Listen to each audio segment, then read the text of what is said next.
Avant de commencer cette vidéo, j'ai une annonce très importante à vous faire. Seulement 4,5% d'entre vous sont abonnés à ma chaîne. Alors qu'attendez-vous? Abonnez-vous à ma chaîne, activez la cloche pour recevoir toutes les nouvelles notifications.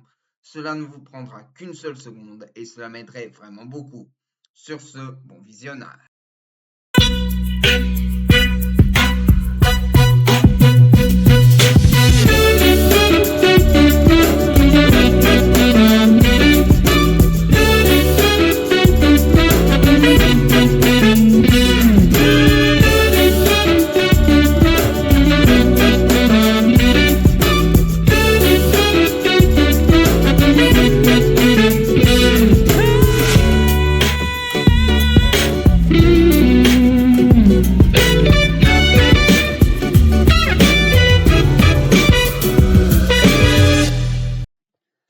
Salut tout le monde, ici Manu Arts et bienvenue sur la chaîne de Jeux TV. Aujourd'hui, on se retrouve pour une nouvelle vidéo avis, la première de l'année 2026. L'année 2026 commence bien avec un nouveau jeu télévisé avec le grand retour de Camille Combal, qui sera le plus nul, qui est un assez bon jeu, même si, bon, vous allez vous en douter, hein, c'est comme la Star Academy, koh le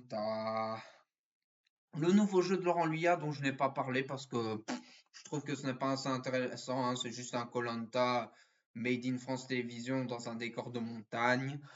Qu'est-ce qu'on a d'autre? On a deux Flore que je vous ai parlé il y a quasiment 2 ans, plus de 2 ans même, je crois que c'était fin 2023.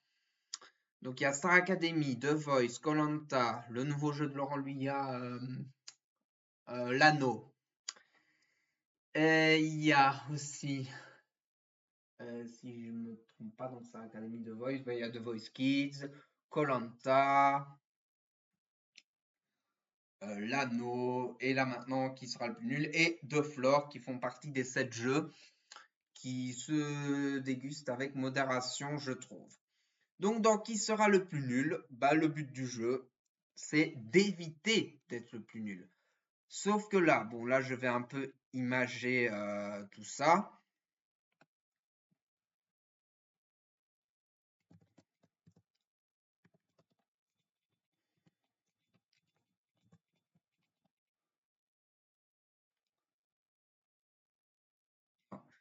Je sais pas comment imager ça. Mais bon, dans qui sera le plus nul, contrairement à beaucoup d'autres jeux télévisés, il y a plusieurs perdants et un gagnant.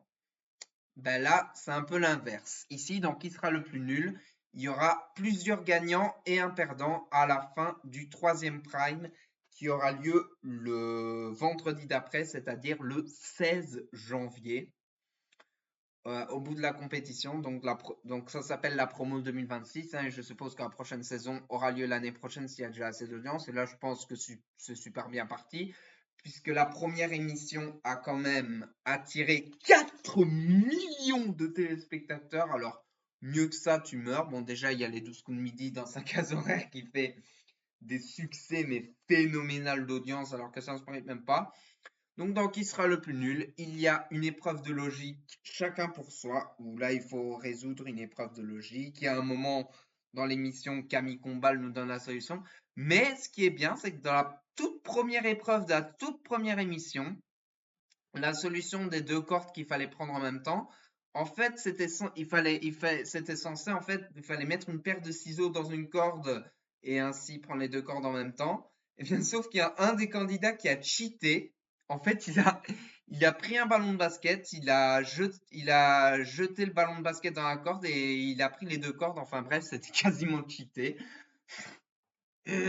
Ensuite, il y a une épreuve écrite et une épreuve orale. Ceux qui réussissent les deux épreuves sont directement qualifiés. Ceux qui n'ont réussi qu'une seule épreuve sont repêchés pour une épreuve de rattrapage. Et ceux qui n'ont réussi aucune épreuve, ben, ont perdu, quoi. Et après, il y a une nouvelle épreuve de logique, sauf que cette fois-ci, ça se joue en binôme ou en équipe. Et puis, il y a le quiz de la délivrance qui permet de déterminer qui sera le meilleur d'entre eux et le meilleur d'entre eux pourra quitter le jeu. Eh bien, le premier gagnant, bah, c'est pas attendu, c'était Émilie. Enfin, c'était pas attendu, si, c'était. Enfin, je trouve que c'était assez révélateur puisque c'est Emilien qui a gagné le premier quiz à délivrance. Le deuxième quiz à délivrance, on a cru que c'était Paul de Saint-Cernin, mais non, finalement c'était la fille, j'ai oublié comment elle s'appelait. Non, c'était pas Nabila, c'était quelqu'un d'autre, mais j'ai oublié. Je crois que c'est une comédienne ou une ancienne Miss France, je sais plus. Mais attention, twist final, il y a un interro surprise à la fin où un candidat d'entre eux pourra quitter l'aventure. Bon, là, je trouve que l'émission, c'est un petit peu fini sur un cliffhanger, parce qu'on ne sait pas je sais pas du tout qui a gagné cette épreuve. Peut-être qu'on le saura dans l'émission qui sera diffusée vendredi prochain. On verra. Sur ce, bah, j'ai super bien aimé ce jeu. Je trouve le concept hyper sympa. Bon, quoique le système de couleurs ressemble un petit peu au 12 Comedy, sauf que l'orange est remplacé par le jaune, mais il y a quand même une certaine différence. Si tu es dans le vert, tu as le droit à 2 erreurs. Si tu es dans le jaune, tu as le droit à une erreur. Et si tu es dans le rouge, tu as le droit à aucune erreur. Alors que dans les 12 Comedy, bah, si tu passes au rouge, bah, qui dit rouge dit duel, quoi. Donc voilà. Mais cela prouverait peut-être que TF1 pourrait faire confiance à Camille Combal pour succéder à Jean-Luc Reichmann dans les 12 coups de midi. Ça, on pourra croiser les doigts pour que ce soit vrai. Sur ce, je vous dis merci beaucoup d'avoir regardé cette vidéo. Et sur ce, je vous dis à la prochaine. Allez, salut. Bye bye. N'oublie pas d'abonner, n'oublie pas de t'abonner. Franchement, je vais être honnête avec toi, si tu t'abonnes cette fois, t'auras du chocolat. Chocolat. Attends, t'as dit quoi?